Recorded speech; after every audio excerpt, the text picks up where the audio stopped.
La salvadora palabra del Señor estará en Marcos capítulo 5 versículos del 21 al 34. Pasando otra vez Jesús en una barca a la otra orilla, se reunió alrededor de él una gran multitud, y él estaba junto al mar. Y vino uno de los príncipes de la sinagoga, llamado Jairo, y luego que le vio se postró a sus pies, y le rogaba mucho diciendo: Mi hija está agonizando, ven y pon las manos sobre ella, para que sea salva y vivirá. Fue pues con él, y le seguía una gran multitud y le apretaban. Pero una mujer que decía que desde hacía 12 años padecía de flujo de sangre, y había sufrido mucho de muchos médicos, y gastado todo lo que tenía, y nada había aprovechado, antes le iba peor, cuando oyó hablar de Jesús, vino por detrás entre la multitud, y tocó su manto, porque decía: Si tocare tan solo su manto, seré salva. Y enseguida la fuente de su sangre se secó, y sintió en el cuerpo que estaba sana de aquel azote. Luego Jesús, conociendo en sí mismo el poder que había salido de él, volviéndose a la multitud, dijo: ¿Quién ha tocado mis vestidos? Sus discípulos le dijeron: ¿Ves que la multitud te aprieta y dices: ¿Quién me ha tocado? Pero él miraba alrededor para ver quién había hecho esto. Entonces la mujer, temiendo y temblando, sabiendo lo que en ella había sido hecho, vino y se postró delante de él, y le dijo toda la verdad. Y él le dijo: Hija, tu fe te ha hecho salva, ve en paz y queda sana de tu azote. Sabemos que uno de los factores más importantes para entender las Escrituras es meditar en lo que se lee. Y cuando leemos debemos preguntarnos: ¿qué es lo que Dios quiere decirnos? ¿Y cuáles son las lecciones esenciales para nuestra vida? Para poder ponerlo en práctica lo que se entiende. Es interesante saber cuál fue la razón que el Espíritu Santo inspiró para que en este pasaje se escribiese en forma paralela dos historias que están relacionados: la hija de Jairo y la mujer que tocó el manto de Jesús. Dos formas de estar en contacto con Cristo. Uno, que el Señor vaya a una casa cuando se necesite de Él, de alguien que esté en alguna religión, y la otra es cuando Cristo se deja encontrar por alguien perseverante que necesita de alguna solución. Es atrayente saber que mientras que por un lado en un tiempo dado se produjo un nacimiento, por el otro empezó una enfermedad que no permitía estar fértil a una mujer, porque las dos historias empezaron hace 12 años. Se sabe que todo lo que habló Jesucristo lo hacía en parábolas. Esto es una comparación que expone algo natural para tener un entendimiento espiritual. Dice Mateo capítulo 13 versículos del 34 al 35. Todo esto habló Jesús por parábolas a la gente, y sin parábolas no les hablaba, para que se cumpliese lo dicho por el profeta cuando dijo: Abriré en parábolas mi boca, declararé cosas escondidas desde la fundación del mundo. Así que debemos estar atentos con nuestros oídos espirituales para ver qué mensajes escondidos hay en este pasaje.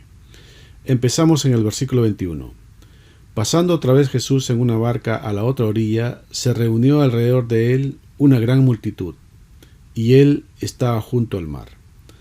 A la barca se le identifica con la iglesia, que lleva el evangelio. Y estar junto al mar en la orilla habla de playa, da la idea de un límite donde termina o empieza lo seco.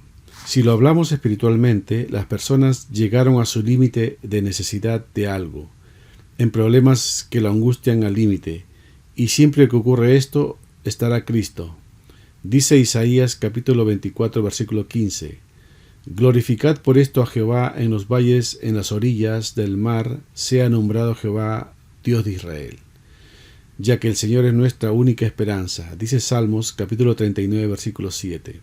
Y ahora, Señor, ¿qué esperaré? Mi esperanza está en ti. Versículo 22 de nuestro pasaje. Y vino uno de los principales de la sinagoga llamado Jairo, y luego que le vio se postró a sus pies. Jairo era una de las más altas autoridades de la sinagoga de los judíos. Tenía una situación acomodada, de clase social alta. Él era responsable de la enseñanza y lectura de la palabra en las sinagogas. Pero vemos que supo vencer los paradigmas de su religión, inclusive más que Nicodemo, porque no solo no fue de noche como sí lo hizo Nicodemo para ver a Jesús, sino que a pleno día y delante de una multitud, porque probablemente muchos lo conocían por ser el gran líder en la sinagoga, que venía con su vestidura hermosa, y le abrieron paso en medio de una gran multitud. Y dice aquí que cuando lo vio, reverenció al Señor, se postró ante él. En el original dice que las piernas se le derrumbaron, cayendo a los pies de Jesús. Y Jairo solo haría eso si él estaba convencido de que aquel hombre era el Mesías, era el Hijo de Dios, y que él era su única solución. Decimos esto porque la mayoría de los judíos nunca estuvieron de acuerdo con el ministerio de Jesús. Postrarse ante alguien significa que lo honra. Dice Primera de Crónicas capítulo 16 versículo 29. Dad a Jehová la honra debida a su nombre. Traed ofrenda y venid delante de él. Postraos delante de Jehová en la hermosura de la santidad. Como en la antigüedad, por ejemplo, se postraban cuando estaban frente a un rey, cuando estaban ante su presencia, y cuando no, obedecían lo que ellos decían. La palabra de un rey era ley. Postrarse es poner el rostro en el suelo, no arrodillarse como lo hizo el endemoniado gadareno, quienes tenían miedo, no temor, quienes rogaban a Jesús que no los atormentase y les rogaron que les dejase entrar en unos cerdos. Dice Marcos capítulo 5 versículos del 6 al 8. Cuando vio pues a Jesús de lejos, corrió y se arrodilló ante él, y clamando a gran voz dijo: ¿Qué tienes conmigo, Jesús, Hijo del Dios Altísimo? Te conjuro por Dios que no me atormentes, porque le decía: sal de este hombre, espíritu inmundo. Así Jairo, en esta grave crisis que estaba viviendo, se postró delante de Jesús. Versículo 23 de nuestro texto principal. Y le rogaba mucho, diciendo: mi hija está agonizando, ven y pon las manos sobre ella, para que sea salva y vivirá. Jairo le rogaba con mucha insistencia a Jesús para que fuera a su casa y sanara a su hija, su única hija según el libro de Lucas. Seguramente estaba desesperado, angustiado, así que le decía al Señor que pusiera sus manos en su hija. Seguramente Jairo ya había visto muchos milagros que Jesús había hecho poniendo las manos en otros enfermos. Versículo 24. Fue pues con él y le seguía una gran multitud, y le apretaban. Así entonces el Señor se dirigía con Jairo a la casa de éste, porque el Señor siempre acude en la ayuda. Dice Mateo capítulo 7 versículos del 7 al 8. Pedid y se os dará, buscad y hallaréis, tocad y se os abrirá. Porque todo aquel que pide recibe, y el que busca halla, y al que llama se le abrirá. Así Jesús acompañaba a Jairo en medio de una multitud que lo apretaba. Versículo 25. Pero una mujer que desde hacía 12 años padecía de flujo de sangre. Aquí aparece la segunda historia. Se trata de una mujer que padecía hemorragia de su aparato reproductor desde hace 12 años. Como se sabe, por lo general una mujer no puede quedar embarazada durante su periodo de menstruación. Pero esta mujer tenía un flujo continuo, lo cual no es normal, estaba enferma. Versículo 26. Y había sufrido mucho de muchos médicos y gastado todo lo que tenía, y nada había aprovechado, antes le iba peor. Ella no solo sufrió mucho debido a esta enfermedad, que era bastante, sino que sufrió sobre todo de manos de muchos doctores, no de uno o dos, sino de muchos doctores que no la pudieron ayudar. No tuvo ningún alivio, tuvo siempre dolor, no recibió ningún buen medicamento que la ayudara. Espiritualmente hablando, vinieron ladrones y salteadores. Dice Juan capítulo 10 versículos del 7 al 9. Volvió pues Jesús a decirles: de cierto os digo, yo soy la puerta de las ovejas. Todos los que antes de mí vinieron, ladrones son y salteadores, pero no los oyeron las ovejas. Yo soy la puerta, el que en mí entrare será salvo, y entrará y saldrá y hallará pastos. Y no solo eso, sino que todo lo que tenía financieramente lo había gastado, así que ahora, aparte de su enfermedad, estaba arruinada. Había empeorado su situación. Versículo 27 de nuestro pasaje. Cuando oyó hablar de Jesús, vino por detrás entre la multitud y tocó su manto. Meditemos en esto. El ministerio de Jesús duró aproximadamente 3 años y medio, y dice que esta mujer estaba enferma 12 años. Por lo tanto, ella estaba enferma antes que Jesús comenzara su ministerio. Las dolencias fueron antes de conocer a Jesús. Esto es muy importante, porque eso va a revelar qué tipo de mujer era ella. Porque muchas veces las personas piensan que esta mujer tuvo una vida victoriosa cuando Jesús entró en la vida de ella. Es verdad, porque Jesús viene a hacer la diferencia. Mas esta mujer ya tenía ese espíritu luchador mucho antes de conocer a Jesús. porque ella tenía una enfermedad complicada, porque según el contexto de esos tiempos, ella era conocida como una mujer inmunda, porque ella no podía tocar a nadie ni nadie podía tocarla, porque ella estaba en un periodo sucio, porque la ley decía que ella podía hacer eso solo cuando pasara su periodo de purificación, y en el caso de ella duró 12 años. Dice Levítico capítulo 15 versículo 25, y la mujer, cuando siguiere el flujo de su sangre por muchos días fuera del tiempo de su costumbre, o cuando tuviera flujo de sangre más de su costumbre, todo el tiempo de su flujo será inmunda, como en los días de su costumbre. Pese a su triste situación, no le impidió a ella buscar todos los recursos posibles para superar aquella circunstancia. Inclusive invirtió todo el dinero en la posibilidad de encontrar una cura. Ella luchó y batalló, y cuando estaba en el apogeo de las dificultades y no tenía por dónde ir, ella oyó hablar de Jesús, y le renació una esperanza nueva, y no era una actitud contraria a la que ella tenía, porque ella ya venía luchando una y otra vez, y al oír de Jesús dijo: voy a enfrentar una vez más, voy a luchar una vez más, y en esa búsqueda ella supo lo que significaba tocar el manto. Es decir, cuando dice el versículo, cuando oyó hablar de Jesús, no que oyó a Jesús, sino que escuchó acerca de él. No sabemos lo que ella escuchó acerca de él, pero imagino que ella escuchaba lo mismo que todos, cosas que tú y yo hemos escuchado a lo largo del Evangelio. Pero ella fue más allá. Versículo 28 de nuestro pasaje. Porque decía: si tocare tan solamente su manto, seré salva. Esto no fue algo que a ella se le ocurrió de un momento a otro, sino que investigó lo que la Escritura hablaba de él, porque seguramente oyó hablar de Jesús, de lo que él dijo a los judíos en Juan capítulo 5 versículo 39. Escudriñad las Escrituras, porque a vosotros os parece que en ellas tenéis la vida eterna, y ellas son las que dan testimonio de mí. Investigando tenazmente, porque ya mencionamos cómo era ella, y recordemos que en ese tiempo solo había Antiguo Testamento, encontró lo que el Señor dijo a Moisés, que les dijera a los hijos de Israel de hacerse franjas en los bordes de sus vestidos, para que cuando lo vean se acuerden de todos los mandamientos del Señor, para ponerlo por obra. Dice Números capítulo 15 versículos del 37 al 41. Y Jehová habló a Moisés diciendo: habla a los hijos de Israel y diles que se hagan franja en los bordes de sus vestidos por sus generaciones, y pongan en cada franja de los bordes un cordón de azul, y os servirá de franja para que cuando lo veáis os acordéis de todos los mandamientos de Jehová, para ponerlo por obra. Y no miréis en pos de vuestro corazón y de vuestros ojos, en pos de los cuales os prostituyáis, para que os acordéis y hagáis todos mis mandamientos, y seáis santos a vuestro Dios. Yo Jehová vuestro Dios, que os saqué de la tierra de Egipto para ser vuestro Dios, yo Jehová vuestro Dios. Aquel vestido, aquel manto, refería al talit, y en ese manto debía de hacerse unos flecos en los bordes y en las 4 puntas. Dice Deuteronomio capítulo 22 versículo 12: te harás flecos en las 4 puntas de tu manto con que te cubras. Aquel fleco se le llama tzitzit.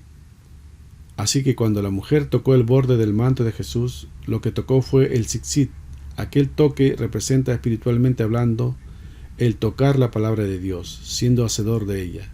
Aquella mujer representa la iglesia, como también lo fue el pueblo de Israel, la amada del Señor, que con el manto de justicia el Señor cubrió también la desnudez e hizo pacto con ella. Dice Ezequiel capítulo 16 versículos del 4 al 10. Y en cuanto a tu nacimiento, el día que naciste, no fue cortado tu ombligo, ni fuiste lavada con agua para limpiarte, ni salada con sal, ni fuiste envuelta con fajas. No hubo ojo que se compadeciese de ti para hacer algo de esto, teniendo de ti misericordia, sino que fuiste arrojada sobre la faz del campo, con menosprecio de tu vida el día que naciste. Y yo pasé junto a ti y te vi sucia en tus sangres, y cuando estabas en tus sangres te dije: vive. Sí, te dije cuando estabas en tus sangres: vive. Te hice multiplicar como la hierba del campo, y creciste y te hiciste grande, y llegaste a ser muy hermosa. Tus pechos se habían formado y tu pelo había crecido, pero estabas desnuda y descubierta, Y pasé yo otra vez junto a ti, y te miré, y he aquí que en tu tiempo eran tiempo de amores. Y extendí mi mano sobre ti, y cubrí tu desnudez, y te di juramento, y entré en pacto contigo. Dice Jehová el Señor, y fuiste mía. Te lavé con agua, y lavé tu sangre de encima de ti, y te ungí con aceite. Espiritualmente, derramar sangre significa estar en sus pecados, pero el tocar el borde de su manto significa aplicar la palabra a su vida y volver al pacto con Dios. Porque como mencionamos antes, ella batalló con esto como una verdadera israelita, siendo perseverante en entrar en intimidad con la palabra. Versículo 29 de nuestro pasaje: y enseguida la fuente de su sangre se secó, y sintió en el cuerpo que estaba sana de aquel azote. Vemos cómo inmediatamente fue sanada de aquel azote cuando tocó el manto. Versículo 30. Luego Jesús, conociendo en sí mismo el poder que había salido de él, volviéndose a la multitud, dijo: ¿Quién ha tocado mis vestidos? Supo que alguien le tocó por el poder que había salido de él. Dice Romanos capítulo 1, versículo 16. Porque no me avergüenzo del Evangelio, porque es poder de Dios para salvación a todo aquel que cree, al judío primeramente y también al griego. Aunque como en nuestro pasaje hay mucha gente que aprieta, pero que no toca. Versículo 31. Sus discípulos le dijeron: ¿ves que la multitud te aprieta y dices, ¿quién me ha tocado? Vemos que ni siquiera sus discípulos entendieron lo que espiritualmente el Señor les estaba hablando. Tocar el manto de Jesús es andar como Él anduvo. Esta mujer lo estaba haciendo. Dice Juan capítulo 2 versículos del 5 al 6. Pero el que guarda su palabra, en este verdaderamente el amor de Dios se ha perfeccionado. Por esto sabemos que estamos en Él. El que dice que permanece en Él debe andar como Él anduvo. ¿Y qué es permanecer en Él? La palabra permanecer aparece en este pasaje 10 veces. Dice Juan capítulo 15 versículos del 4 al 10. Permaneced en mí y yo en vosotros, como el pámpano no puede llevar fruto por sí mismo si no permanece en la vid, así tampoco si no permanecéis en mí. Yo soy la vid, vosotros los pámpanos. El que permanece en mí y yo en él, éste lleva mucho fruto, porque separados de mí nada podéis hacer. El que en mí no permanece será echado fuera como pámpano, y se secará, y los recogen, y los echan en el fuego y arden. Si permanecéis en mí y mis palabras permanecen en vosotros, pedid todo lo que queréis y os será hecho. En esto es glorificado mi Padre, en que llevéis mucho fruto y seáis así mis discípulos. Como el Padre me ha amado, así también yo os he amado. Permaneced en mi amor. Si guardareis mis mandamientos, permaneceréis en mi amor, así como yo he guardado los mandamientos de mi Padre y permanezco en su amor. Vean que dice el versículo 7: si permanecéis en mí y mis palabras permanecen en vosotros, pedid todo lo que queréis y os será hecho. Por eso esta mujer sabía que si tocaba su manto, recibiría lo que ella quería, ser salva. Versículo 32. Pero él miraba alrededor para ver quién había hecho esto. Versículo 33. Entonces la mujer, temiendo y temblando, sabiendo lo que en ella había sido hecho, vino y se postró delante de él y le dijo toda la verdad. Vemos que aquella mujer viene temiendo interiormente y temblando exteriormente. Ella se asombra y empieza a dar testimonio de lo que le había pasado. Eso nos pasa a todo lo que hemos tenido un encuentro con el Señor. Y algo revelador aquí: Jairo apenas vio al Señor, se postró ante él, y esta mujer, luego de tener contacto con él, se postró también reconociendo que Cristo era su Señor y Salvador. Y no solo eso, sino que la verdad empezó a estar en sus labios.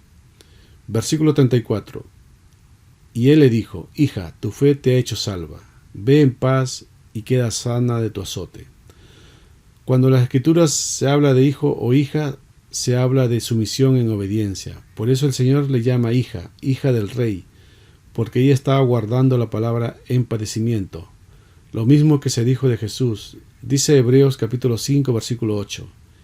Y aunque era hijo, por lo que padeció, aprendió la obediencia. Todo el que padece aprende obediencia, porque el que padece se acuerda de Dios. Porque dijo el Señor en Génesis capítulo 3, versículo 19. Con el sudor de tu rostro comerás el pan hasta que vuelvas a la tierra, porque de ella fuiste tomado, pues polvo eres y al polvo volverás. Dice Juan capítulo 6, versículo 37. y todo lo que el Padre me da vendrá a mí, y el que a mí viene no le echo fuera. Dice después Juan, capítulo 6, versículo 45. Escrito está en los profetas, y serán todos enseñados por Dios, así que todo aquel que oyó al Padre y aprendió de él, viene a mí. Aquí volvemos nuevamente con la historia de Jairo, porque en todo esto de que Jesús atendía a esta mujer de flujo de sangre, Jairo probablemente estaba ya inquietándose pensando en qué sería de su hija que estaba a punto de morir. Dice el versículo 35 de nuestro pasaje. Mientras él aún hablaba, vinieron de casa del principal de la sinagoga, diciendo: Tu hija ha muerto, ¿para qué molestas más al maestro? Ahora, pongámonos en los zapatos de Jairo. Él angustiado porque su hija se muere y Jesús buscando saber quién le tocó. Encima vinieron de su casa diciéndole que su hija había muerto. Así también hoy en día muchos de los que combaten nuestra fe están en nuestra propia casa. Aquí viene este familiar con palabras de incredulidad. Así hay voces cercanas que nos dicen: abandona esta fe, te desaniman. No necesariamente son nuestros enemigos los que nos desaniman, sino nuestro círculo cercano. Por eso, aunque haya esas voces en tu vida, no desistas de tu fe. Aunque les digan lo que les digan, diles: yo voy a estar firme, porque creemos en un Dios grande. Versículo 36. Pero Jesús, luego que oyó lo que se decía, dijo al principal de la sinagoga: no temas, cree solamente. Fíjense, oyó lo que se decía, pero Cristo no había dicho la última palabra, porque el Señor está por sobre la muerte, por todo lo que parece terminado. Él es la resurrección y la vida. Y el Señor le dice: cree solamente, porque para el que cree todo le es posible, según Marcos capítulo 9, versículo 24. Aquí también aprendemos que el Señor tiene el momento para cada uno de nosotros. Él nunca llega tarde. Por eso el día que tengas alguna dificultad, alguna crisis que humanamente no tiene solución, que nadie te pueda ayudar, di: Señor, yo creo en ti. Esto es un mensaje para ti. Que te afirme el Señor así como lo afirmó a Jairo, diciéndole: no tengas miedo, Jairo, confía en mí. Porque el miedo es la raíz de todos los sentimientos nocivos. Cuando te sientes desesperado o cuando estás angustiado es porque es el resultado del miedo, ya que a través del miedo las personas huyen, las personas se suicidan, las personas agreden, matan. El miedo es uno de los sentimientos más perversos que Satanás tiene para trabajar en la mente humana. Continuamos con nuestro texto de hoy, versículo 37. Y no permitió que le siguiese nadie, sino Pedro, Jacobo y Juan, hermano de Jacobo. Siempre los más cercanos al Señor verán la gloria de Dios, porque no se menciona que estaban los otros discípulos. Versículo 38. Y vino a casa del principal de la sinagoga, y vio el alboroto, y a los que lloraban y lamentaban mucho. En esos tiempos, cuando alguien moría, contrataban dolientes profesionales para que llorasen mucho por el fallecido. Y lo increíble de esto es que antes que la niña dejara de respirar, ya habían venido estos dolientes, lo que nos habla que dentro de la familia de Jairo había gente sin esperanza. Así pasa hoy en día, que antes de agotar toda esperanza por alguna crisis que están viviendo, la gente se entrega rápidamente. Así que cuando Jesús llegó a casa de Jairo, había gran cantidad de gente lamentándose. Versículo 39. Y entrando les dijo: ¿por qué alborotáis y lloráis? La niña no está muerta, sino duerme. Espiritualmente hablando, el creyente no muere, sino duerme. Versículo 40.